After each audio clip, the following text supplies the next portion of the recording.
Bismillahirrahmanirrahim. Assalamualaikum warahmatullahi wabarakatuh.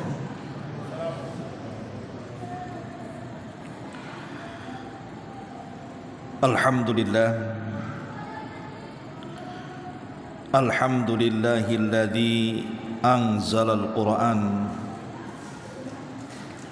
hudan linnasi wa bayyinatin minal huda wal furqan. Asyhadu an la ilaha illallah wahdahu rabbi la syarika lah wa asyhadu anna Muhammadan abduhu wa rasuluhu alladzi la nabiyya ba'dah, amma ba'd. Ma'asyiral muslimin rahimani wa rahimakumullah. Alhamdulillah, di malam hari ini kembali kita bisa duduk bertalabul ilmi di Masjid Nidaul Ilmi. Salawat dan juga salam tentunya kita hadiahkan kepada Rasul kita Nabi besar Muhammad sallallahu alaihi wa ala alihi wasallam. Pembahasan di malam hari ini kita akan membahas seputar Al-Qur'anul Karim.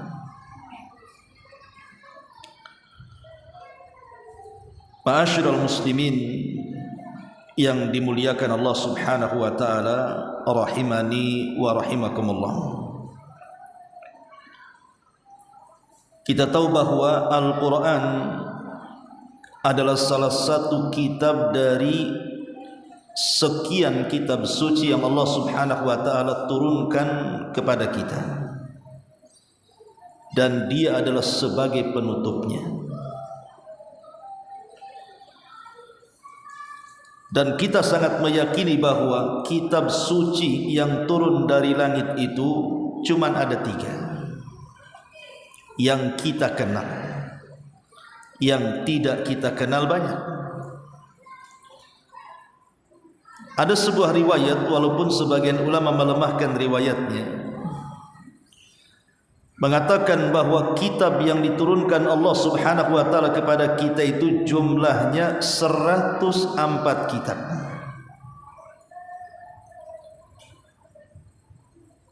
Adapun yang 100 itu disebut suhuf. Yang 50 suhuf diberikan kepada Nabi Allah Idris Nabi Allah Syith alaihi salatu wassalam. Kemudian yang 30 suhuf diberikan kepada Nabi Allah Idris. Kemudian yang 10 suhuf diberikan kepada Nabi Allah Ibrahim alaihi salatu wassalam, dan yang 10-nya lagi diberikan kepada Nabi Musa selain daripada Taurat. Inilah yang diisyaratkan dalam Al-Quran, inna hadza la fi suhufil ula, suhufi Ibrahim wa Musa. Tetapi di sana ada 4 kitab. Secara umum, pertama suhuf, yang kedua kemudian Taurat, yang ketiga Injil, dan yang terakhir Al-Quranul Karim.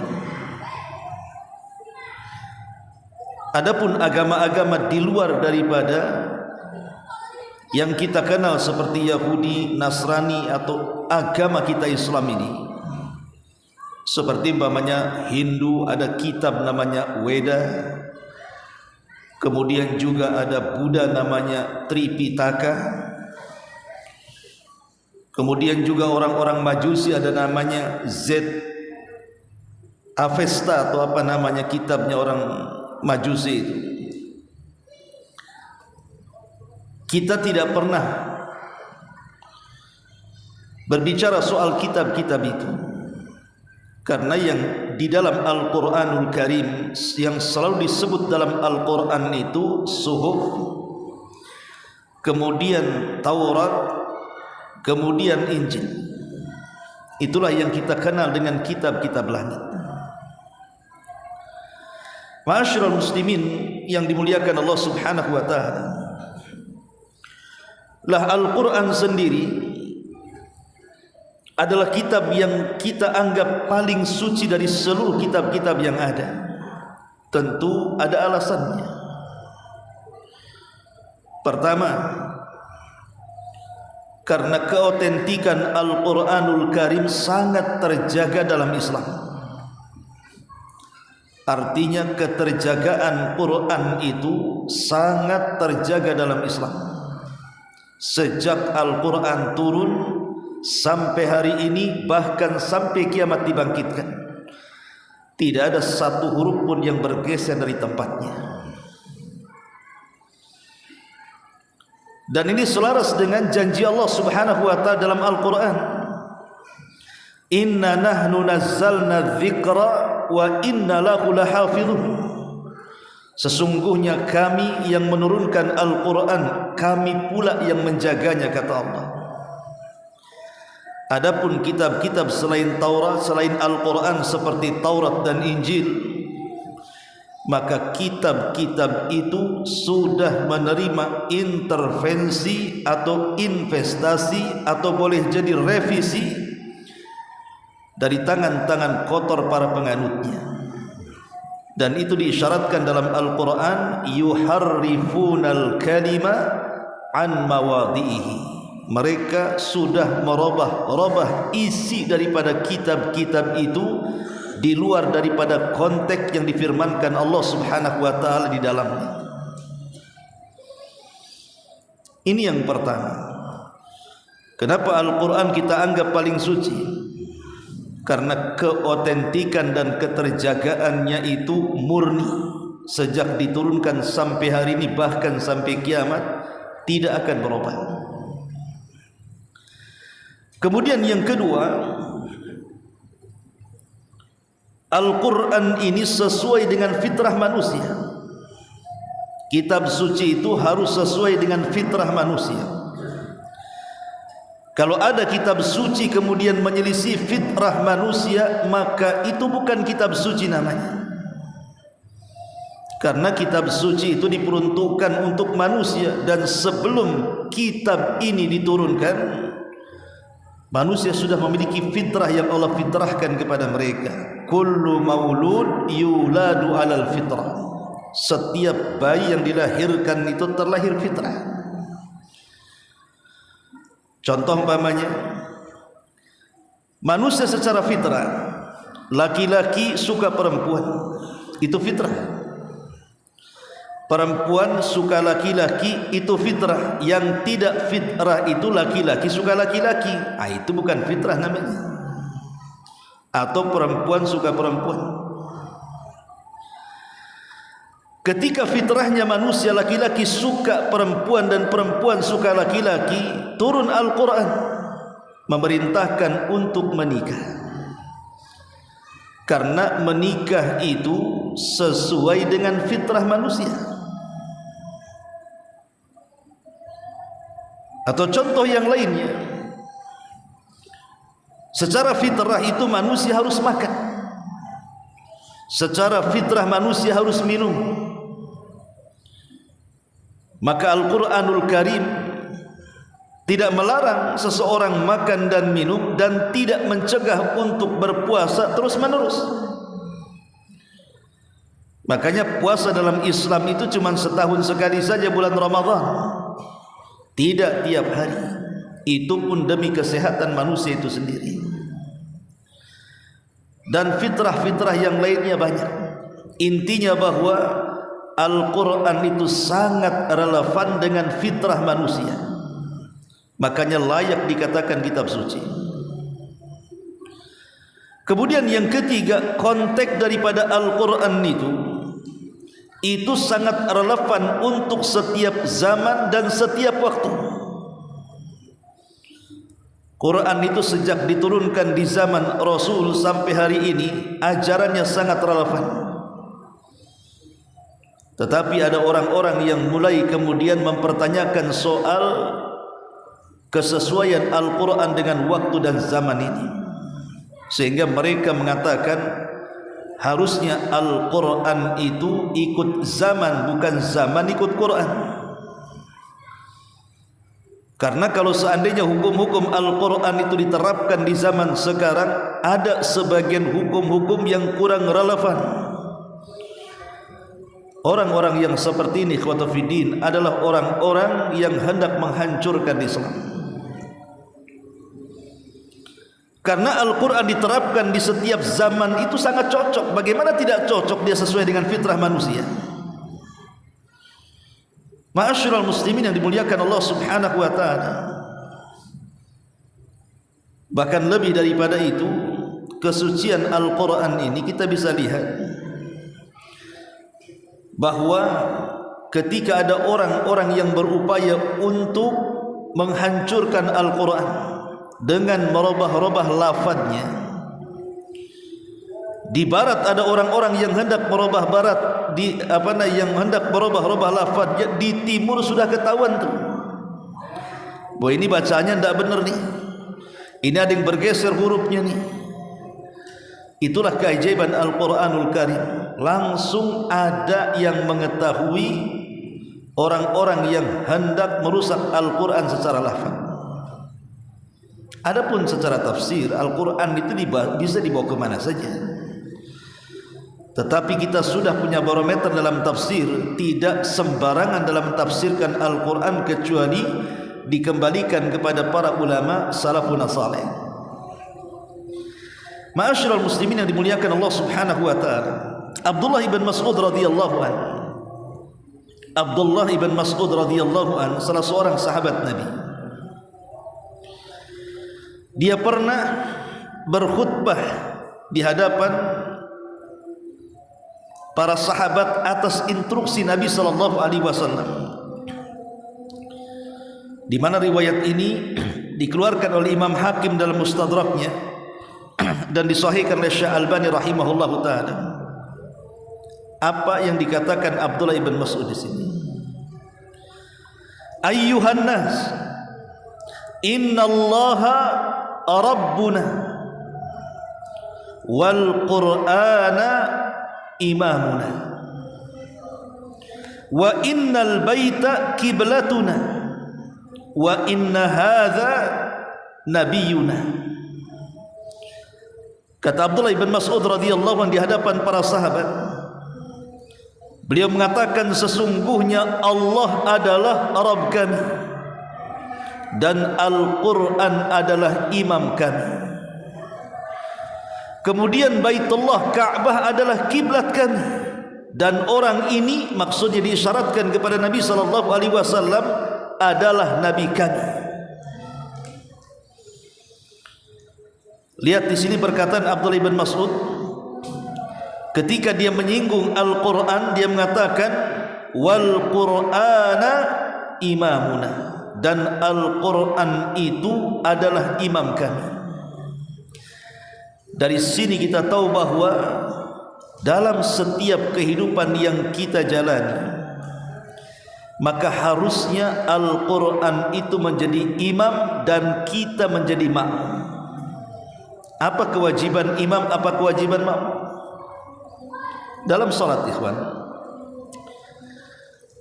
imam itu diikuti oleh makmumnya. Kata Nabi SAW, ju'ilal imam liyu'tamma bihi, dijadikan imam itu untuk diikuti. Kalau imam takbir, makmum ikut takbir. Imam ruku, makmum ikut ruku. Imam sujud, makmum ikut sujud. Imam salam, makmum ikut salam. Itulah kedudukan imam, harus diikuti. Sebagaimana imam dalam salat harus diikuti oleh makmumnya, maka hukum-hukum dalam Al-Quran juga harus diikuti oleh kita sebagai penganutnya. Kata Quran haram, kita katakan haram. Kata Quran sunnah, kita katakan sunnah. Kata Quran wajib, kita katakan wajib. Itu baru kita menjadikan Al-Quran sebagai imam kita. Kata Quran ke barat, kita ikut ke barat. Kata Quran ke timur, kita ikut ke timur. Karena Quran itu sebagai imam kita. Tapi kenyataannya banyak yang kemudian tidak menjadikan Al-Quran itu imam kita. Kata Quran ke barat, kita pula ke timur. Kata Quran haram, kita katakan halal. Kata Quran halal, kita katakan haram. maka orang yang seperti ini belum menjadikan Al-Quran itu sebagai imam. Padahal Abdullah ibn Mas'ud mengatakan wal Qur'ana imamuna, dan Al-Quran itu imam kita. Lalu bagaimana caranya kita jadikan Al-Quran itu sebagai imam kita, sebagai pedoman kita dalam kehidupan kita? Pertama, gemarkan membaca Al-Quran. Gemarkan membaca Al-Quran. Dahulu di zaman salaf, di zaman para sahabat Nabi SAW, kebiasaan Rasul itu kalau malam itu keliling ke ganggang kota Madinah.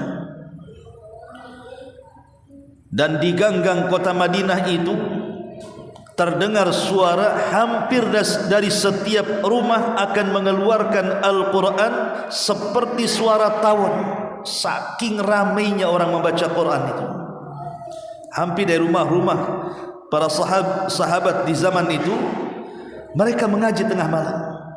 Ya, ada yang membaca Quran, ada yang sholat kemudian dikeraskan, macam-macam para sahabat ketika mereka membaca Quran itu. Sampai satu malam Nabi SAW tertegun dengan salah satu suara yang keluar dari salah satu rumah dari rumah-rumah Madinah. Karena yang membaca dalam rumah itu memiliki suara lantunan yang sangat merdu sekali. Maka Rasul pun mendengarkan dengan seksama sampai tidak terasa, saking khusyuknya mendengarkan bacaan indah dari Quran itu, sampai mendekati waktu fajar. Akhirnya Rasul pun bergegas pulang karena dia harus menjadi imam salat subuh. Kemudian keesokan harinya dia pun memanggil pemilik suara itu. Rupanya pemilik suara itu siapa?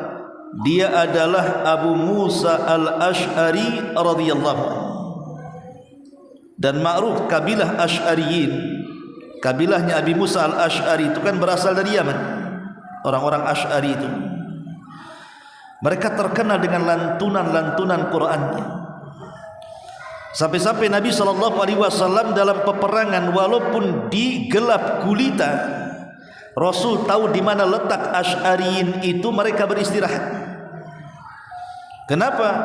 Karena kebiasaan orang-orang Asy'ari, walaupun mereka sedang perang istirahat, mereka tidak pernah berhenti untuk melantunkan Quran, dan mereka memiliki langgam yang khusus yang sangat indah. Makanya Rasul mengatakan, inni a'lamu aina maudhi'il asy'ariyina indal jais, katanya. Aku sangat paham di mana letak orang-orang Asy'ari itu di tengah-tengah pasukan. Makanya salah satunya adalah Abi Musa al-Ash'ari radhiyallahu anhu. Maka keesokan harinya memanggil Abi Musa sebagaimana riwayatkan Bukhari Muslim. Maka Nabi memuji Abi Musa al-Ash'ari dan mengatakan, laqad utita mizmaran min mazamiri ali Daud. Wahai Abu Musa, kata Rasul, berbahagialah engkau dianugerahi suara yang indah seperti suara lantunan indahnya Daud. Karena Nabi Daud itu salah satu mukjizatnya adalah di suara. Nabi Daud itu salah satu mukjizatnya di suara. Dia kalau sudah taranum dengan zaburnya, maka burung-burung itu sampai khusyuk ikut mendengarkan dan berkicau dengan zabur yang dibaca Daud. Sampai tak jarang ada burung-burung yang jatuh karena lupa makan, saking khusyuk. Ma'asyiral muslimin yang dimuliakan Allah Azza wa Jalla, lihat di zaman salaf, hampir setiap rumah dari rumah-rumah kaum muslim itu keluar suara Quran tuh. Jangankan di zaman salaf, saya masih ingat waktu saya masih kecil-kecil dulu di kampung. Karena di kampung saya dulu belum ya dialiri listrik lah. Ada yang pakai aki gitu ya. Jadi kalau malam itu gelap. Banyak orang-orang yang masih mengaji tuh. Ada ibu mengajari anaknya, ya ada yang sedang mengaji gitu. Masihlah dengar suara-suara Quran itu dari rumah-rumah orang-orang kampung itu. Bahkan anak-anak muda yang tidak kawin itu, mereka jarang pulang ke rumah, mereka nginap di musola itu rata-rata. Dan kemana-mana bawa sarung. Itu zaman saya masih kecil. Tapi setelah kemudian listrik masuk, mulai kemudian ada TV, ada radio, mulai yang keluar dari rumah itu bukan suara ngaji, dangdutan dikeraskan, musik sana musik sini gak karu-karuan. Akhirnya apa? Hilang tuh Quran di tengah-tengah masyarakat kaum muslimin. Ditambah-tambah sekarang sudah eranya teknologi berkembang, ada HP lagi, handphone, makin rusak lagi. Orang sudah tidak dicintakan lagi dengan Al-Quranul Karim. Maka kalau ingin menjadikan Al-Quran sebagai imam kita, gemarkan Al-Quran. Alhamdulillah, antum yang belajar di sini diajarkan Quran. Maka beruntunglah orang-orang yang gemar membaca Quran, karena Syekhul Islam Ibn Taimiyah ketika memberikan catatan kepada hadis Nabi SAW, Iqra wartaq warattil kama kunta turattil fid dunya fa inna manzilataka inda akhiri ayatin taqra'uha. Bacalah, naiklah, cari tempat tinggalmu di sorga yang tinggi, tartilkan bacaanmu sebagaimana engkau mentartilkan di dunia, karena akhir tingkatanmu di sorga sebagaimana akhir ayat yang kau baca di dunia. Kata Syekhul Islam Ibn Taimiyah bahwa jumlah tingkatan-tingkatan sorga itu sesuai dengan jumlah ayat dalam Al-Quranul Karim. Maka hani'an liqari'il Quran. Ma'asyiral muslimin wal muslimat rahimani wa rahimakumullah. Ini yang pertama, gemarkan membaca Quran. Yang kedua, pelajari Al-Quran. Karena bagaimanapun ada kaidah yang mengatakan fahmul hudud khairun min fahmil huruf.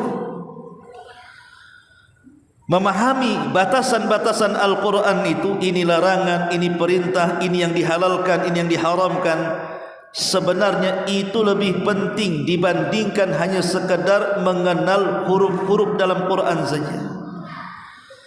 Saya tidak katakan belajar tajwid tidak baik, saya tidak katakan belajar tahsin itu kurang mantap, tetapi sebaiknya selain daripada belajar tajwid, belajar tahsin, makharijul huruf, belajar langgam-langgam Quran, lebih daripada itu pelajari Al-Quran juga isinya, baca tafsir. Tetapi tentunya mempelajari isi Al-Quran itu tidak sembarang, karena mempelajari Quran itu kan elastis ikhwannya. Dia bisa ditarik kemana saja. Namanya elastis itu bisa ditarik kemana saja. Ditarik ke otak ini keluar tafsir ini, ditarik ke otak itu keluar tafsir itu.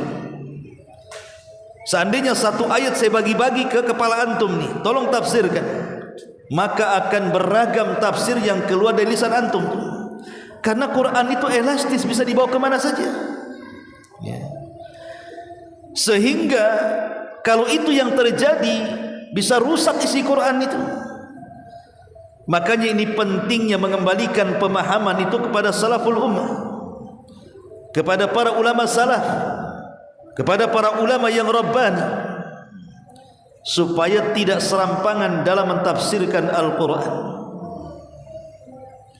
Karena logikanya ikhwatu fiddin muliakan Allah subhanahu wa ta'ala,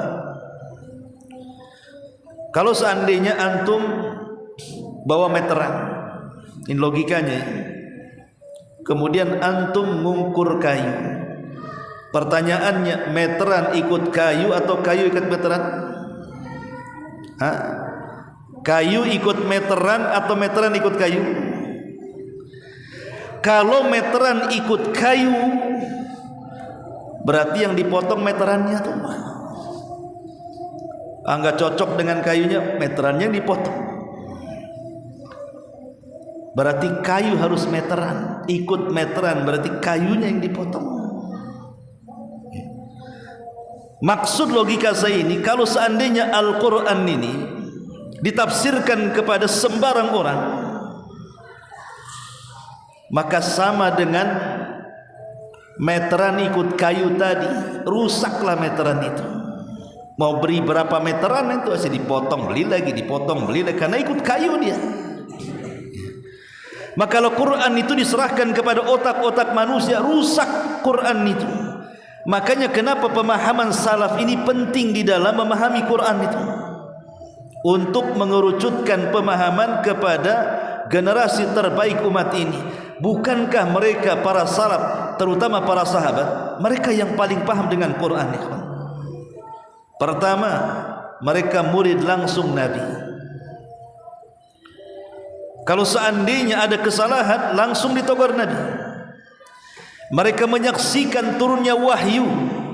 Untuk apa wahyu diturunkan, di mana wahyu diturunkan, kepada siapa wahyu diturunkan, para sahabat paham, karena memang wahyu itu turun di zaman mereka. Makanya ada kaidah para ulama bahwa laisal khabar kal muayanah. Jangan samakan orang yang mendapatkan kabar dengan yang melihat langsung. Kita ini mendapatkan kabar, sahabat itu melihat langsung. Yang melihat langsung tentu lebih paham dengan yang dilihatnya dibanding yang mendapatkan kabar setelahnya. Contoh, ada tabrakan di jalan sana, antum menyaksikan, kemudian diceritakan kepada saya pula diceritakan kepada orang. Bisa saja ketika saya mendapatkan kabar salah tangkap, akhirnya bercerita lain pula. Tapi antum yang menyaksikan di situ, antum bisa menyaksikan dengan pas karena memang saksi yang ada di lapangan. Makanya laisal khabar kal muayyan. Orang yang memberi khabar itu akan berbeda dengan melihat langsung. Sahabat itulah melihat langsung bagaimana wahyu diturunkan. Makanya ketika mereka melakukan azl itu KB di zaman para sahabat, mengeluarkan sperma di luar kemaluan perempuan karena tidak ingin hamil, maka para sahabat mengatakan kunna na'zil wal Qur'anu yanzil. Kami melakukan itu di saat Al-Quran turun. Kalau memang Quran melarangnya, tentu akan turun ayat kepada kami. Artinya kalau ada kesalahan di tengah-tengah para sahabat, pasti ada teguran tuh dalam Quran tuh, karena memang wahyu masih turun kan. Las ketika wahyu sudah tidak lagi turun karena Rasul juga sudah meninggal, maka sempurnalah Al-Quranul Karim. Berarti kalau kita ingin selamat di dalam mempelajari tafsir Al-Quran, belajar kepada pakarnya, fas'alu ahla dzikri in kuntum la ta'lam. Pada para ulama yang rabbani, yang kembali kepada pemahaman salaful ummah. Ini yang kedua, pelajari Quran. Kemudian yang ketiga, mengamalkan Al-Quran. Mengamalkan Al-Quran disyaratkan di dalam surah Fatir, bahwa ada di antara manusia itu ketika berhadapan dengan Quran itu menjadi 3 kelompok. Siapa 3 kelompok itu? Perhatikan surah Fatir 32. Allah Subhanahu wa taala mengatakan, "Tsumma awrasnal kitabal ladzina istafaina min ibadina faminhum zalimun li nafsihi wa minhum muqtasid wa minhum sabiqun bil khairat bi idznillah dzalika huwal fadlul kabir." Kemudian kami wariskan Al-Quran kepada hamba-hamba pilihan kami. Tapi di antara hamba-hamba pilihan kami ada yang menerima Quran itu, faminhum zalimun li nafsi. Mereka zalim kepada dirinya. Maksudnya apa? Orang-orang yang zalim kepada dirinya, lain yang diperintahkan Quran, lain pula yang dilakukan. Quran mengatakan dilarang makan riba, kita pula makan riba. Al-Quran melarang kita untuk tidak boleh memakan harta anak yatim, kita pula memakan harta anak yatim. Al-Quran melarang tidak boleh minum khamar, kita pula malah gemar khamar. Al-Quran mengatakan wala taqrabuz zina, kita pula berzina. Itu namanya zalimul li nafsi. Setiap yang dianjurkan Al-Quran dia selisih, setiap yang dilarang Al-Quran dia pula amalkan. Itu namanya zalimul li nafsi. Kemudian yang kedua, wa minhum muqtasid. Ada orang yang pertengahan. Pertengahan ini orangnya 50-50 dia. Al-Quran perintahkan, dia kerjakan. Al-Quran larang, dia juga kerjakan. Itu namanya 50-50. Kata Quran solat, solat dia. Kata Quran jangan zina, zina pula dia. Itu namanya 50-50 itu. Satu sisi dia menjalankan perintah Allah Subhanahu wa taala, sisi lain dia juga menjalankan perintah setan. Lah itu namanya muqtasid tuh. Nah, itu masih mendingan daripada yang pertama kan. Tapi ada yang terakhir, wa minkum sabiqum bil khairati biizni. Tapi ada di antara mereka itu yang mengamalkan Al-Quran betul-betul sabiq, berlomba-lomba dalam kebaikan dengan izin Allah Subhanahu wa taala. Kata Quran solat, solat. Kata Quran puasa, puasa. Kata Quran zakat, zakat. Kata Quran jangan zina, tidak zina. Jangan riba, tidak riba. Jangan membunuh, tidak membunuh. Betul-betul dia mengamalkan apa kata Quran dan menjauh apa yang dilarang Al-Quran. Itu namanya sabiqum bil khairat. Tetapi di sini ada kata-kata apa?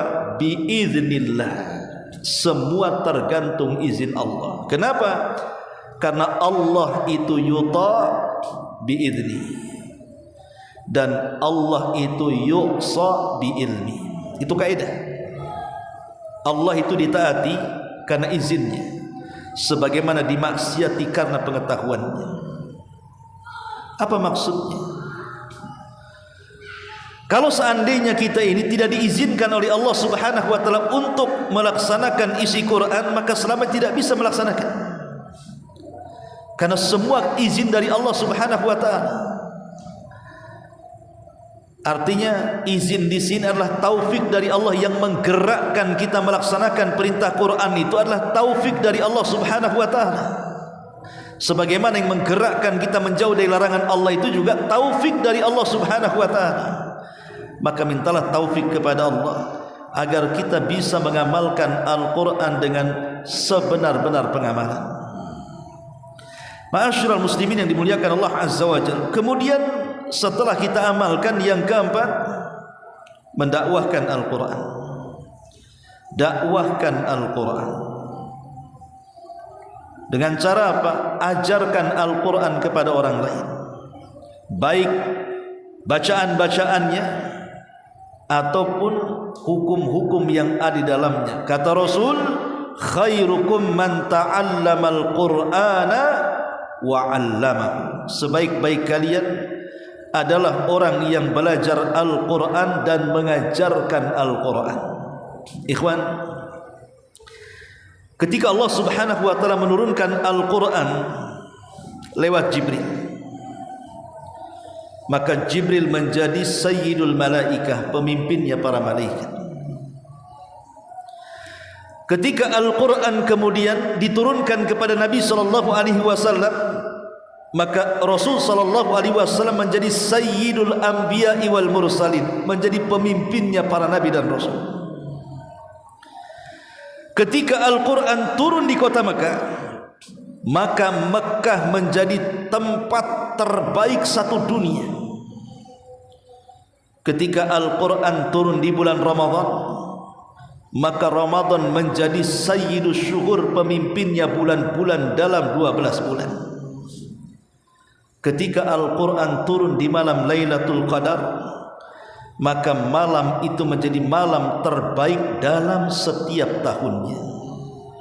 Bayangkan, kalau Quran mengangkat Jibril, mengangkat Rasul, mengangkat Mekah, mengangkat bulan Ramadan, mengangkat Lailatul Qadar, bagaimana kalau Quran itu tertanam di dada-dada kita, ikhwan? maka kita akan menjadi orang yang terbaik. Khairukum man ta'allamal Qur'ana wa 'allama. Sebaik-baik kalian adalah orang yang belajar Quran dan mengajarkannya. Karena Quran itu mengangkat pelakunya, ikhwan. Di zaman Umar, ada gubernur Mekah ini berjumpa dengan Umar bin Khattab radhiyallahu anhu. Ketika Umar melihat gubernur Mekah kok meninggalkan kota Mekah, jadi Umar mengatakan, siapa wakilmu di Mekah? Berani-beraninya kau meninggalkan Mekah. Maka gubernur Mekah ini mengatakan, wakilku adalah Abdurrahman ibnu Abzah. Umar heran karena dia tidak kenal siapa Abdurrahman ibn Abzah itu. Kata Umar, siapa Abdurrahman ibn Abzah itu? Saya baru kenal sekarang, baru dengar namanya. Maka sang gubernur mengatakan, dulu dia mantan budakku, kemudian ku merdekakan. Sekarang dia wakilku di sana. Kata Umar, apa tidak ada orang merdeka yang kau jadikan wakil di sana? Kata gubernur ini, dia mengatakan, ya Amirul Mukminin, inna Abdurrahman ibn Abzah alimun bi kitabillah wa alimun bi faraidillah.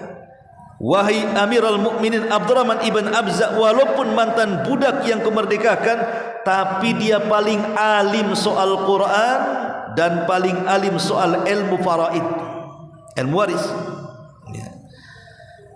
Ingat, orang yang menguasai Quran, kalau dia menjadi pemimpin pasti akan menjadi pemimpin yang adil. Kenapa? Karena dia pasti akan menerapkan hukum-hukum Quran.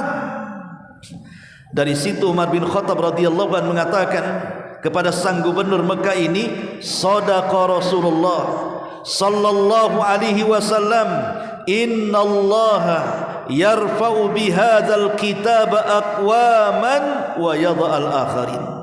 Sungguh benar ucapan Nabi bahwa terkadang Allah itu akan mengangkat sebagian kaum dengan Quran, atau boleh jadi merendahkan sebagian kaum dengan Quran.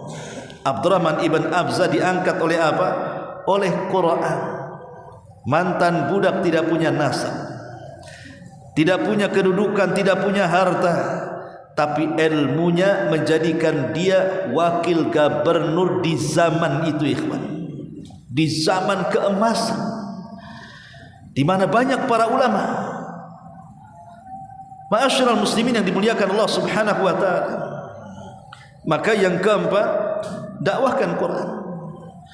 Kemudian yang kelima, jadikan Quran itu obat untuk kita. Wa nunazzilu minal Quran ma huwa syifaa. Dan kami turunkan Quran itu sebagai syifa, sebagai obat, baik obat rohani atau obat jasmani. Jadikan obat. Dan jadikan Quran itu sebagai zikir supaya punya ketenangan. Ala bi dzikrillahi tatmainnul qulub. Dan tidak ada seafdal-afdal zikir melebihi membaca Quran. Makanya kita lihat bahwa ketika ada orang-orang yang meruqyah, apa yang dibaca? Quran. Dan kita harus yakin bahwa Quran itu bisa mengobati penyakit apapun. Dan harus ada keyakinan, bukan tajribah, ikhwan. Kalau kita mengobati dengan Quran itu tidak boleh coba-coba, harus ada keyakinan memang Quran itu obat. Kalau coba-coba saja nggak ada pengaruh Quran itu, dan diniatkan untuk perobatan. Karena dahulu ada seorang sahabat namanya Abu Sa'id Al-Khudri radhiyallahu anhu bercerita, dia pulang safar dengan para sahabat yang lainnya, rupanya di tengah jalan kehabisan bekal. Ketika kehabisan bekal, dia pun akhirnya meminta kepada salah satu kampung di perjalanan. Rupanya satu kampung itu bakhil bin pelit bin medit, pokoknya tidak mau ngasih apa-apa. Mungkin namanya kampung bakhil, tidak mau ngasih makan. Akhirnya kecewalah para sahabat, kemudian keluar dari kampung itu ingin mencari kampung yang lainnya. Mudah-mudahan ada kampung yang lain yang baik yang mau ngasih bekal perjalanan. Qadarullah, pemimpin kampung yang bakhil itu tersengat kalajengking, menjerit-jerit kesakitan. Maka orang kampung itu bingung bagaimana cara mengobatinya. Lah karena para sahabat ini dilihatnya, oh jangan-jangan di antara mereka ada tabib, disusullah oleh orang kampung ini dan mengatakan, siapa di antara kalian yang bisa mengobati ketua kami? Dia tersengat kena jengking. Ya para sahabat pun mikir-mikirlah, coba tadi datang dikasih makan, dikasih minum, mungkin senang saja bantu kan. Akhirnya sahabat ini karena sudah ditolak, dia mengatakan, baik, saya akan mengobati ketua kalian, syaratnya berikan 25 ekor kambing. Sekarang minta 25 ekor kambing. Deal or no deal? Deal katanya. Alhamdulillah. Akhirnya datanglah salah seorang sahabat membacakan surah Al-Fatihah. Membacakan surah Al-Fatihah, kemudian setelah itu diusap bekas gigitan kala jengking. Maka disebutkan dalam hadis ka'allam yakun, seolah-olah tidak pernah disengat, langsung sembuh. Kemudian hal itu dilaporkan kepada Nabi SAW. Maka Nabi SAW tidak menyalahkan, bahkan minta bagian kambingnya pun. Dari sini kita tahu bahwa Al-Quran itu bisa jadi obat. Dan ini sebagai alternatif orang-orang yang terkena sihir, yang tidak tahu bagaimana cara mengobatinya. Sebagian masyarakat datang pula ke dukun. Kalau dukunnya sakti, diagung-agungkan, itu dukun luar biasa. Tapi kalau dukunnya tidak sakti, langsung dicaci makinya, dasar dukun kampret katanya. Ini enggak benar nih. Tapi Islam itu memberikan solusi, tidak perlu datang ke dukun. Cukup diruqyah saja. Biiznillah, dengan izin Allah, Al-Quran itu akan menjadi obat bagi setiap penyakit, termasuk juga kesurupan dan yang semacamnya. Ma'asyiral muslimin yang dimuliakan Allah Subhanahu wa ta'ala. Dan pembahasan terakhir, saya ingin menjelaskan tentang beberapa keutamaan membaca Quran. Secara umum saya yakin mungkin sebagian kita sudah tahulah keutamaan Al-Quran secara umum. Saya tidak akan jelaskan karena waktu juga. Tapi yang jelas bahwa satu huruf yang kita baca, 10 kebaikan yang kita akan dapat. Tapi yang saya ingin jelaskan adalah keutamaan secara khusus. Apabila kita membaca ayat-ayat tertentu, surat-surat tertentu, maka kita akan mendapatkan keutamaan. Tapi masalahnya, banyak juga kemudian hadis-hadis yang lemah, hadis-hadis yang tidak bisa dipakai, bahkan sampai tingkat maudhu, palsu, itu juga tersebar. Makanya saya akan ambil perkataan Imam Ibnul Qayyim rahimahullahu ta'ala dalam kitabnya Al-Manar Al-Munif. Beliau mengatakan, alladhi sahha fi ahadisi suwari, yang sahih berdasarkan hadis-hadis yang bicara tentang surat-surat dalam Quran itu apa saja?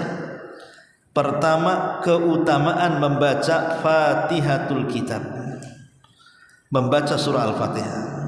Itu sudah jelas, karena surat ini adalah satu-satunya surat yang tidak terdapat dalam Taurat, tidak terdapat dalam Injil, tidak terdapat dalam Zabur, dan hanya ada dalam Quran. Dan dia sebagai ummul kitab, induk daripada seluruh kitab langit. Kemudian yang kedua, kata Imam Ibnul Qayyim rahimahullahu ta'ala, hadithul Baqarati wa Al-Imran annahuma zahrawani. Hadis yang menjelaskan tentang keutamaan membaca surah Al-Baqarah dan surah Al-Imran. Sebagaimana Nabi SAW mengatakan dalam hadis yang dikeluarkan Imam Muslim, kata Nabi SAW, iqra'ul Qur'ana fa innahu ya'ti yawmal qiyamati syafi'an li ashabi wa qara'uz zahrawaini al-baqarata was suratal imran fa innahuma ta'tiyani yawmal qiyamati ka'annahuma ghamamatani aw ka'annahuma ghayayatani aw ka'annahuma firqani min tayri sawab tuhajani an ashabihima iqra'u surat al-baqarah fa inna akhdaha barakah wa tarkaha hasrah wa la tastati'uha al-batala. Kata Nabi SAW, bacalah Al-Quran karena ia akan datang memberikan syafaat kepada para pembacanya. Dari sini kita tahu bahwa Quran itu akan jadi syafaat bagi kita. Kemudian kata Rasul, bacalah 2 bunga. Maksudnya 2 bunga, surah Al-Baqarah dan surah Al-Imran. Pada hari kiamat nanti keduanya akan datang seolah-olah 2 gumpalan awan, atau seperti 2 bayang-bayang, atau seperti 2 gerombolan burung-burung yang berbaris yang akan membela para pembacanya. Al-Baqarah dan Al-Imran akan datang menghadap Allah untuk membela para pembaca 2 surat ini sebagai syafaat. Kemudian kata Nabi, bacalah surah Al-Baqarah karena jika kita mengambilnya maka itu sebuah keberkahan. Kalau kita meninggalkannya maka itu sebuah kerugian, dan tidak ada hal-hal yang buruk yang akan menerpanya. Sebagian syurah hadis maksudnya al-batalah di sini tidak ada setan ataupun tukang sihir yang sanggup mengganggunya orang yang membaca surah Al-Baqarah. Subhanallah. Ini keutamaan orang yang membaca Al-Imran dan surah Al-Baqarah. Ma'asyiral muslimin wal muslimat rahimakumullah. Kemudian kata Imam Ibnul Qayyim rahimahullahu taala, wa haditsu ayati kursi wa annaha sayyidu ayil Quran.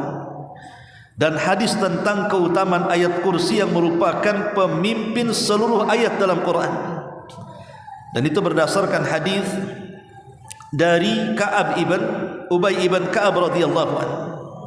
Jadi satu hari Ubay ibn Ka'ab ini berada dalam masjid.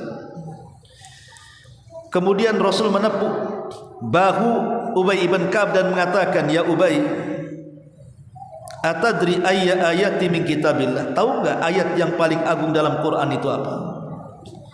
Maka Ubay sebagai adab di hadapan Rasul dia mengatakan, Allah wa rasuluhu a'lam, Allah dan Rasulnya yang tahu. Tapi Rasul tetap mendesak, tahukah engkau wahai Ubay, ayya ayati min kitabillah a'zam, ayat yang mana yang paling agung dalam Quran itu? Maka karena Rasul terus mendesak, akhirnya Ubay pun menjawab, Allahu la ilaha illa huwal hayyul qayyum la ta'khudhuhu sinatu wa la nawm ila akhiril ayah. Dibacanya ayat kursi sampai akhir. Kemudian Rasul mengatakan, liyahnikal ilma ya Abal Mundhir, semoga Allah berikan kesemangatan pengetahuanmu wahai Abal Mundhir. Maksudnya Ubay bin Ka'ab. Dari sini kita tahu bahwa ayat kursi itu seagung-agungnya ayat dalam Quran. Makanya ayat yang paling ditakuti oleh para dukun dan para tukang santet. Saya pernah melihat di YouTube, dukun paling sakti di Hadraul Maut, tobat. Kemudian digali itu tempat buhulnya, ya, rupanya diletakkan di kuburan. Setelah digali, kemudian rupanya ada kain sepanjang mungkin 5 atau 10 meter. Isinya jarum entah berapa ribu, jarum pentul entah berapa ribu, peniti entah berapa ribu, silat macam-macam di situ. Karena dia mengaku akan menyihir seorang ulama. Jadi bukulnya itu penuh dengan silat, paku, beling macam-macam di kuburan. Dan di situ ada ayat kursi yang ditulis dengan darah haid. Naudzubillah. Ditulis dengan darah haid, ya, untuk menghinakan ayat kursi. Karena itu ayat yang paling ditakuti syaitan, ya. Ma'asyiral muslimin yang dimuliakan Allah Subhanahu wa taala. Kemudian kata Imam Ibnul Qayyim, wa haditsul ayataini min akhir suratil Baqarah. Dan juga hadis tentang keutamaan membaca 2 ayat dari akhir surah Al-Baqarah, man qara'ahuma fi lailatin kafata. Siapa yang membaca keduanya dalam satu malam, maka Allah akan jaga dia sampai di waktu pagi. Makanya kebiasaan Rasul apabila mau tidur, kata Aisyah radhiyallahu anha, dia baca 3 kul huwallahu ahad, kul a'udzu birabbil falaq, kul a'udzu birabbin nas. Kemudian setelah dibaca ditiup di tangan, kemudian diusap dari atas kepala sampai kaki sekenanya. Lakukan 3 kali. Siapa yang melakukan itu maka malam orang ini akan terjaga sampai pagi.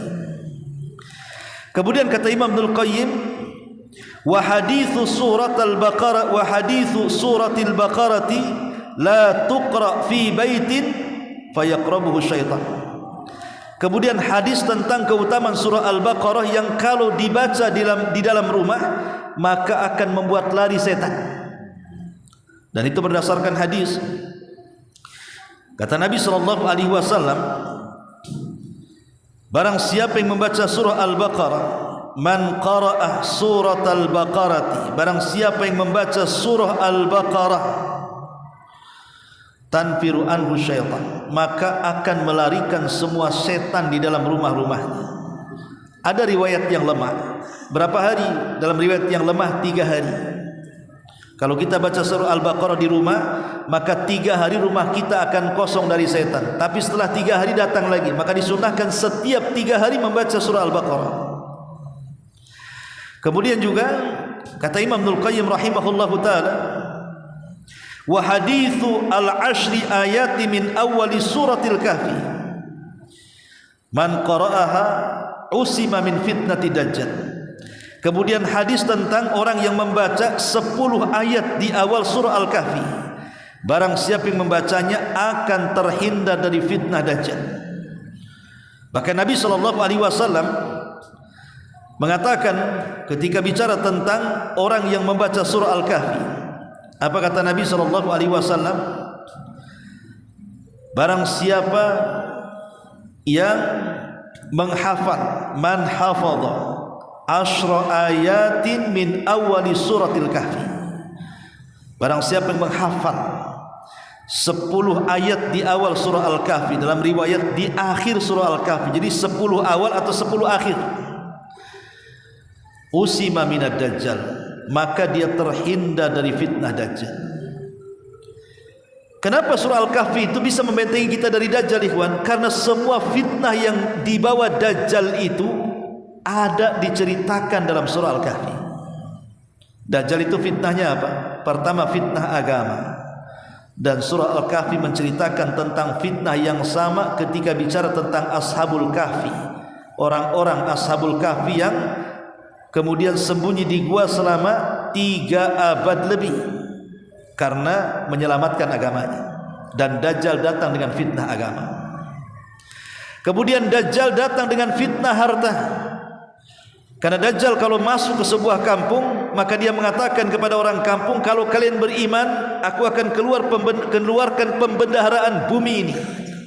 Sampai Dajjal mengatakan, ukhruji kunuzaki, keluarlah wahai pembendaharaan bumi, keluarlah emas, zamrud, macam-macam. Maka dalam surah Al-Kahfi juga ada fitnatul ma', kisah tentang ashab jannataini, kisah pemilik 2 kebun yang terfitnah dengan harta. Kemudian Dajjal juga membawa fitnah kekuasaan, karena selama 40 hari dia akan keliling dunia.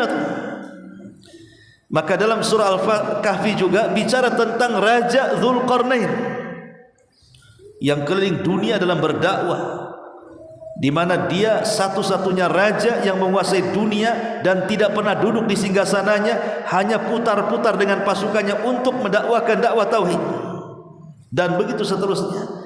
Dan itu tidak terdapat dalam surat-surat yang lainnya. Makanya surah Al-Kahfi itu bisa membentengi kita dari fitnah dajjal. Taib. Kemudian kata Imam Ibnul Qayyim rahimahullah ta'ala, wa hadithu qul huwallahu ahad wa annaha ta'dilu thulutsal Qur'an. Kemudian juga hadis tentang keutamaan qul huwallahu ahad, artinya surah Al-Ikhlas. Karena Rasul pernah mengatakan kepada para sahabat, lemahkah kalian untuk membaca setiap malam itu sepertiga dari Quran? Sahabat mengatakan, mana bisa Rasul, sepertiga Quran itu banyak. Kemudian Rasul mengatakan, cukup mengucapkan surah Al-Ikhlas, maka itu sama dengan sepertiga Quran pahalanya. Jadi kalau antum membaca surah Al-Ikhlas 1 kali, berarti sudah mendapatkan sepertiga Quran. Kalau 2 kali, 2/3 Quran. Kalau 3 kali, hatam antum Quran. Ya udahlah, itu aja setiap hari. Enggak usah baca ayat yang lain. Ma'asyiral muslimin yang dimuliakan Allah Azza wa Jalla. Kemudian kata Imam Ibnul Qayyim rahimahullahu taala, dia mengatakan, wa haditsu al-mu'awwidzataini wa annahu ma ta'awwadal muta'awwidhuna bimithlihima. Dan keutamaan hadis tentang dua surat perlindungan, Qul a'udzu birabbin nas dan Qul a'udzu birabbil falaq.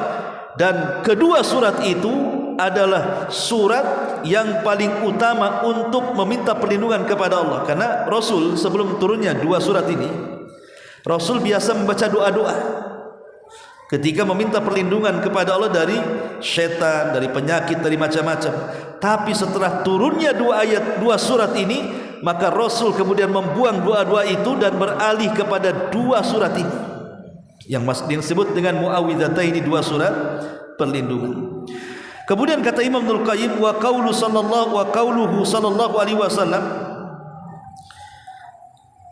wa yali hadhil ahadits, dan hadis-hadis yang berikutnya, wa huwa dunaha fi sihah, memang derajat sahihnya di bawah hadis-hadis yang kita tadi bicarakan. Di antaranya adalah wa haditsu qul ya ayyuhal kafirun ta'dilu rubu'al Qur'an.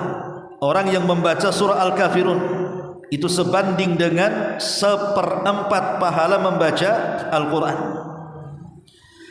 Kemudian juga wa haditsu idza zulzilatil ardu zilzalaha ta'dilu nisfal Quran. Keutamaan tentang orang yang membaca idza zulzilatil ardu zilzalaha sebanding dengan membaca separuh Quran. Tapi hadis ini jumhur melemahkannya, tapi sebagian para ulama mensahihkannya.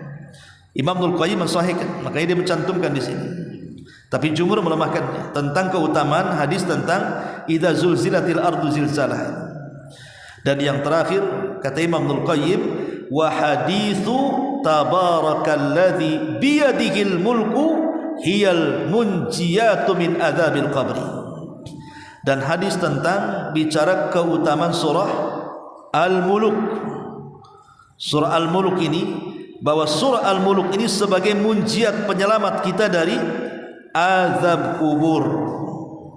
Kemudian Imam Ibnul Qayyim mengatakan, adapun selain daripada keutamaan surat-surat ini, maka hadis-hadisnya berkisar dhaif sampai kepada maudhu. Ini diantara keutamaan ayat ataupun surat-surat khusus dalam Quran. Wallahu a'lam bishawab, mudah-mudahan ada manfaatnya. Subhanaka wa bihamdika asyhadu an la ilaha illa anta astaghfiruka wa atubu ilaik. Allahu ta'ala alam. Assalamualaikum warahmatullahi wabarakatuh.